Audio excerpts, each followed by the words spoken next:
Di kota kecil yang dulu begitu ramai dengan kenangan bersama suamiku, kini aku, Risma, hidup sendiri di rumah sederhana yang penuh cerita. Usiaku sudah menginjak 50 tahun, dan sejak suamiku pergi untuk selamanya beberapa tahun lalu, hidupku berpusat pada Karin, putri sematawayangku. Membesarkannya seorang diri bukan perkara mudah, tapi setiap senyumnya, setiap langkahnya adalah alasan bagiku untuk terus bertahan. Kota ini, dengan jalan-jalan kecil dan tetangga yang saling menyapa, menjadi saksi perjuanganku. Rumah kami, meski tak besar, selalu hangat dengan tawa Karin saat kecil, meski kini ia sudah dewasa, berusia 25 tahun. Aku sering duduk di beranda, menatap halaman depan yang dulu penuh bunga-bunga kesukaanku, mengenang masa-masa ketika aku dan suamiku merencanakan masa depan Karin. Kini, halaman itu masih terawat, tapi rasanya ada kekosongan yang sulit kujelaskan. "Bu, aku mau ke dokter mata, nanti pulangnya mampir beli buah ya," ujar Karin suatu pagi, suaranya ceria seperti biasa. Aku tersenyum. "Iya nak, hati-hati di jalan." Menyaksikan Karin tumbuh menjadi wanita yang mandiri membuatku bangga, tapi juga ada sedikit rasa takut kehilangan di hatiku. Karin baru saja menikah dengan Ferry, seorang pria yang langsung kusyukuri kehadirannya. Ferry bukan hanya suami Karin, tapi juga pria yang penuh tanggung jawab, selalu tersenyum ramah setiap kali datang ke rumah. Pernikahan mereka baru berjalan beberapa bulan, dan aku bisa melihat betapa mereka saling mencintai, meski kadang canggung menyesuaikan diri dengan kehidupan berumah tangga. Aku ingat malam ketika mereka pertama kali datang setelah menikah, membawa kue kesukaanku sebagai oleh-oleh. "Bu, ini kue coklat dari toko favorit ibu, masih anget," kata Karin sambil memelukku. Ferry menimpali. "Iya tante, Karin yang pilih, katanya tante pasti suka." Aku tertawa, merasa hangat dengan perhatian mereka. Bagi mereka, rumah ini seperti tempat pulang kedua, dan aku selalu membuka pintu lebar-lebar. Setiap akhir pekan, mereka sering mampir. Kadang menginap, membawa cerita baru tentang hidup mereka. Aku suka mendengar Karin bercerita tentang rencana mereka, atau Ferry yang dengan sabar menjelaskan pekerjaannya di kantor. "Tante, pekerjaan di kantor lumayan padat, tapi saya senang bisa bantu Karin wujudin mimpinya," ujar Ferry suatu sore sambil menyeruput teh yang kusediakan. Aku mengangguk. "Kalian berdua harus saling dukung, Fer. Itu kunci rumah tangga." Di hati, aku bersyukur Karin menemukan pria seperti Ferry, yang kini kuanggap seperti anak sendiri. Hari itu, seperti biasa, aku menyiapkan teh dan camilan di ruang tamu saat Karin dan Ferry datang. Cahaya senja masuk melalui jendela, memberi suasana hangat di ruangan kecil kami. Karin duduk di sofa, matanya berbinar saat bercerita. "Bu, Ferry tadi ditawarin promosi di kantornya," katanya dengan antusias. Aku menoleh ke Ferry yang tersenyum malu-malu. "Wah, selamat ya Fer. Tapi, apa artinya kamu bakal lebih sibuk?" tanyaku sedikit khawatir. Ferry mengangguk. "Iya tante, mungkin sedikit lebih sibuk. Tapi saya janji, waktu buat Karin dan keluarga tetap ada." Aku tersenyum lega. "Baguslah kalau begitu. Yang penting kalian tetap kompak." Di dalam hati, aku bangga melihat Ferry begitu tanggung jawab. Tapi aku juga tahu, promosi itu bisa mengubah banyak hal. Aku teringat dulu ketika suamiku juga sibuk dengan pekerjaannya, aku sering merasa sendiri, tapi aku diam, tak ingin menambah beban pikiran mereka. Aku hanya berharap Karin dan Ferry bisa melewati tantangan ini dengan baik. Malam itu, sambil membereskan piring, aku menatap foto keluarga di dinding, berdoa agar kebahagiaan mereka tetap utuh. Waktu berlalu, dan aku mulai melihat perubahan pada Karin. Ferry memang semakin sibuk, sering pulang larut, dan Karin mulai terlihat murung. Suatu malam, saat aku sedang merajut di ruang tamu, Karin duduk di sebelahku. Wajahnya penuh beban. "Bu, aku merasa kesepian kalau di rumah sendiri. Ferry sekarang pulang malam terus, kerjaannya makin banyak," katanya pelan, matanya berkaca-kaca. Hatiku terenyuh. Aku tahu betul rasa sepi itu, seperti yang kualami dulu setelah suamiku tiada. Aku memeluknya. Ya sudah nak, kenapa kalian gak tinggal di sini dulu? Rumah ini kan luas, kamu gak akan sendirian. Karin memandangku seolah menemukan secercah harapan. Beneran Bu? Gak keberatan? Tanyanya. Aku tersenyum.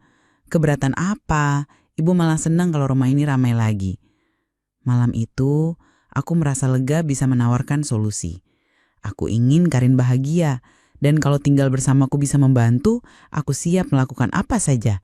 Di dalam hati, aku juga merasa senang, karena rumah ini akan kembali penuh dengan suara tawa dan cerita, seperti dulu.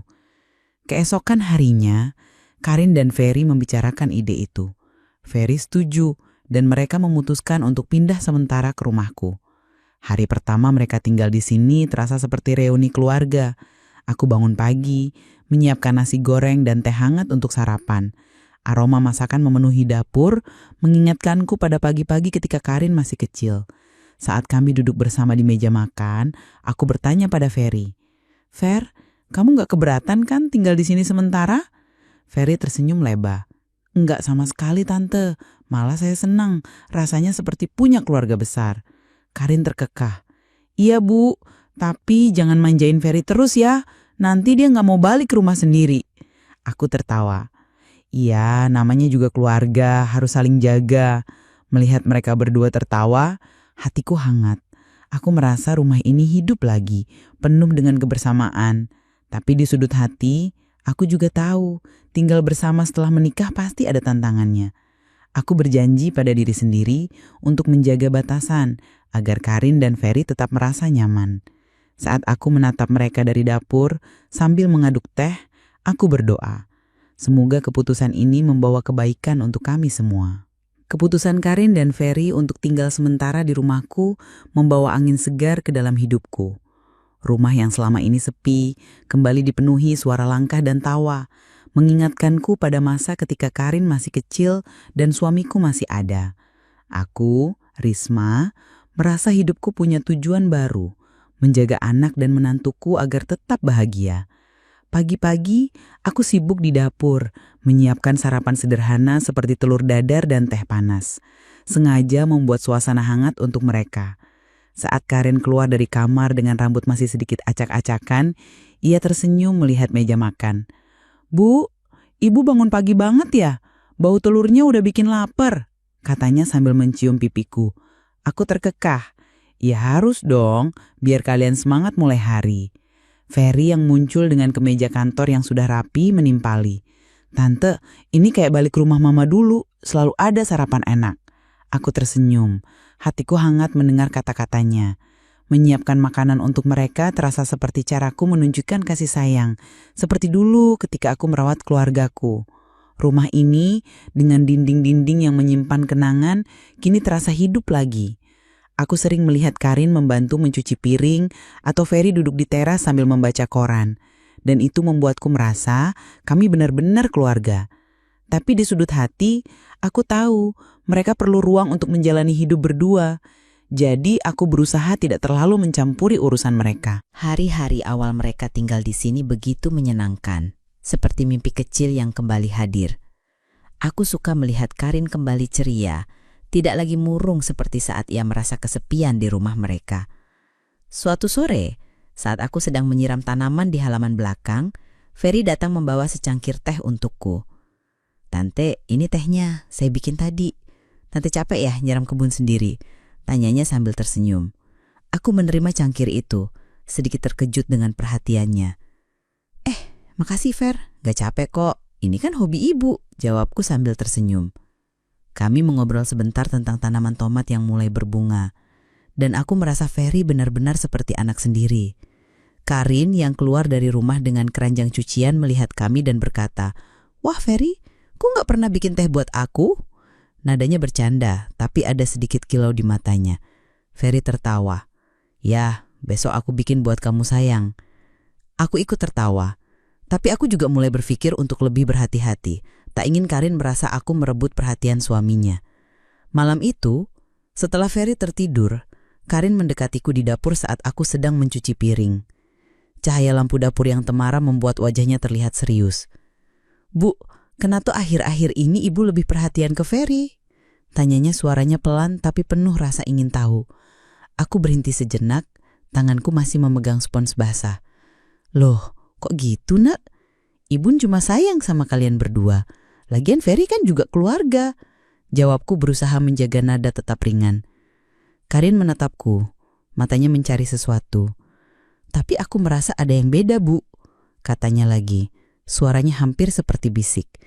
Aku menghela napas, menyadari bahwa mungkin sikapku memang terlihat berlebihan di matanya. "Karin, ibu gak bermaksud apa-apa. Ibu cuma ingin kalian bahagia di sini," ujarku berharap ia mengerti. Tapi di dalam hati aku mulai merasa bersalah. Aku tidak ingin Karin merasa tersisih, apalagi di rumah yang seharusnya menjadi tempatnya merasa aman. Setelah Karin kembali ke kamar, aku duduk di ruang tamu menatap foto keluarga di dinding, berpikir bagaimana caranya menjaga keseimbangan agar semua tetap harmonis. Karin akhirnya memutuskan untuk mencari pekerjaan, dan aku mendukungnya sepenuh hati, meski ada sedikit rasa berat di dadaku. Aku tahu ini baik untuknya, agar ia tidak terlalu fokus pada hal-hal kecil yang membuatnya cemburu.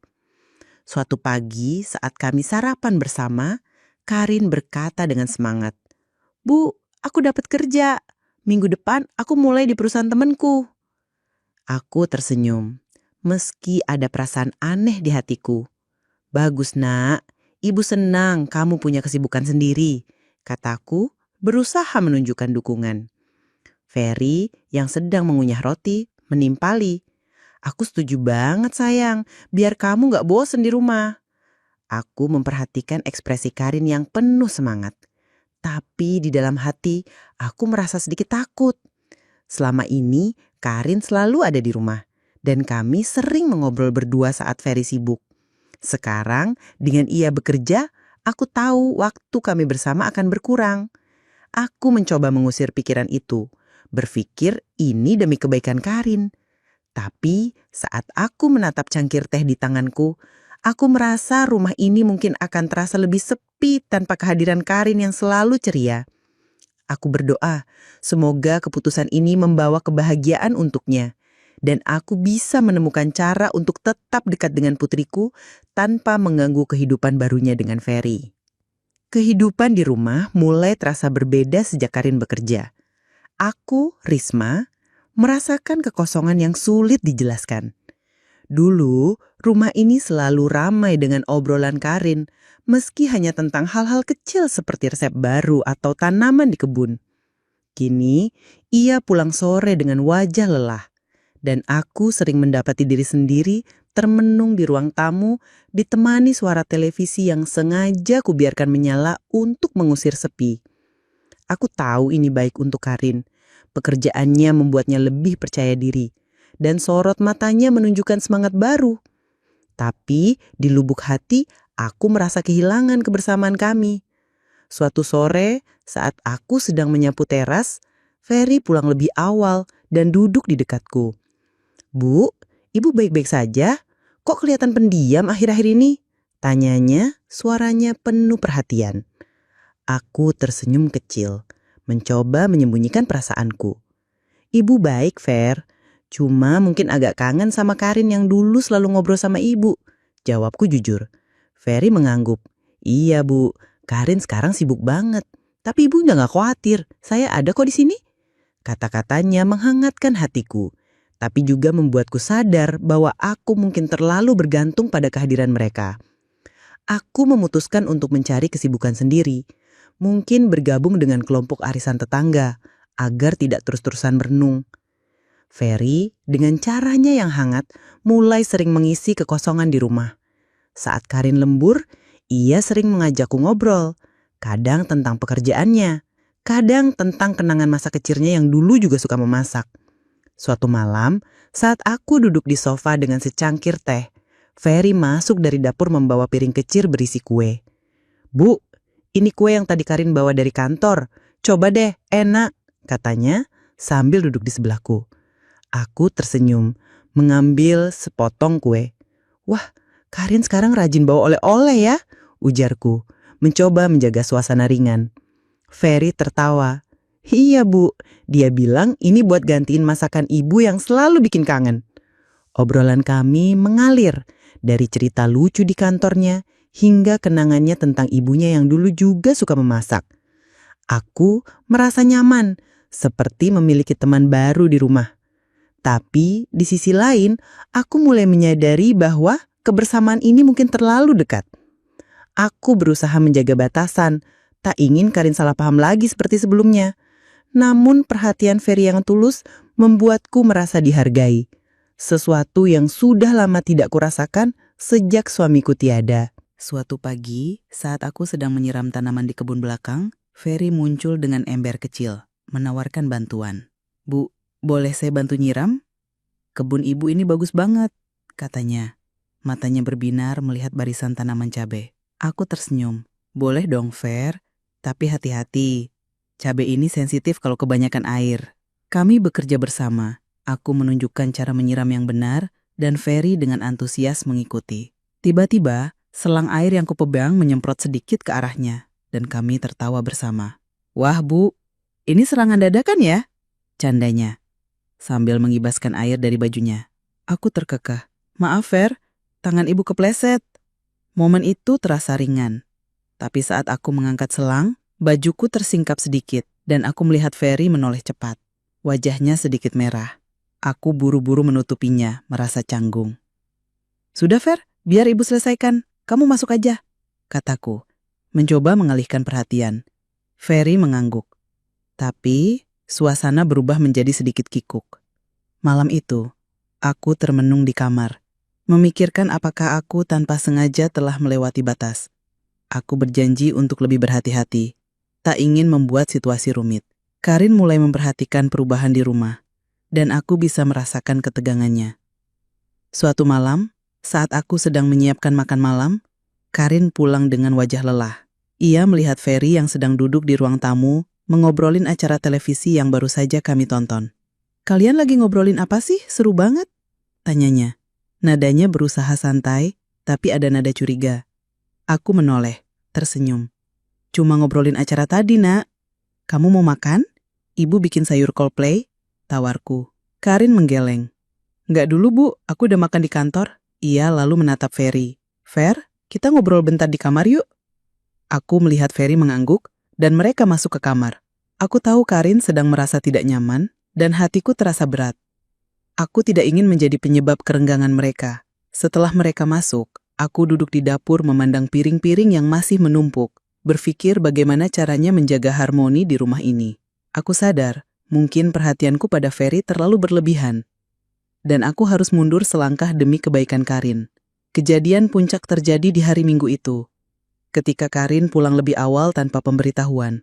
Aku sedang duduk di sofa dengan Ferry, bercanda tentang cerita lucu dari masa mudaku. Bu, dulu ibu pernah ikut lomba masak di kampung ya? Pasti menang dong, kata Ferry, tertawa. Aku menepuk lengannya sambil terkekeh. Nggak menang, Fer, cuma dapat juara harapan. Saat itulah Karin masuk, suaranya datar. Seru banget ya di rumah. Aku tersencak, melihat wajahnya yang penuh kekecewaan. Ferry juga terlihat panik. Sayang, kamu kok udah pulang? Karin tersenyum tipis. Lemburnya batal. Aku pikir mending pulang. Aku merasa canggung, buru-buru berdiri. Karin, ibu tadi cuma ngobrol sama Ferry. Mau ibu bikinin teh? Tanyaku, mencoba meredakan suasana. Karin menggeleng. Nggak usah, Bu. Ia lalu menatap Ferry. Fer, kita ngobrol bentar di kamar yuk. Aku melihat Ferry mengangguk dan mereka masuk ke kamar. Aku tahu Karin sedang merasa tidak nyaman dan hatiku terasa berat. Aku tidak ingin menjadi penyebab kerenggangan mereka. Setelah mereka masuk, aku duduk di dapur, memandang piring-piring yang masih menumpuk, berpikir bagaimana caranya menjaga harmoni di rumah ini. Aku sadar, mungkin perhatianku pada Ferry terlalu berlebihan, dan aku harus mundur selangkah demi kebaikan Karin. Kejadian puncak terjadi di hari Minggu itu, ketika Karin pulang lebih awal tanpa pemberitahuan. Aku sedang duduk di sofa dengan Ferry, bercanda tentang cerita lucu dari masa mudaku. Bu, dulu ibu pernah ikut lomba masak di kampung ya? Pasti menang dong, kata Ferry, tertawa. Aku menepuk lengannya sambil terkekeh. Nggak menang, Fer, cuma dapat juara harapan. Saat itulah, Karin masuk, suaranya datar. Seru banget ya di rumah? Aku tersencak. melihat wajahnya yang penuh kekecewaan. Ferry juga terlihat panik. "Sayang, kamu kok udah pulang?" Karin tersenyum tipis. "Lemburnya batal. Aku pikir mending pulang." Aku merasa canggung. Buru-buru berdiri. "Karin, ibu tadi cuma ngobrol sama Ferry. Mau ibu bikinin teh?" tanyaku. Mencoba meredakan suasana. Karin menggeleng. "Nggak usah." Ia lalu menatap Ferry. "Fer, kita ngobrol bentar di kamar." Mereka masuk ke kamar. Aku tahu Karin sedang merasa tidak nyaman, dan hatiku terasa berat. Aku tidak ingin menjadi penyebab kerenggangan mereka. Setelah mereka masuk, aku duduk di dapur, memandang piring-piring yang masih menumpuk, berpikir bagaimana caranya menjaga harmoni di rumah ini. Aku sadar, mungkin perhatianku pada Ferry terlalu berlebihan, dan aku harus mundur selangkah demi kebaikan Karin.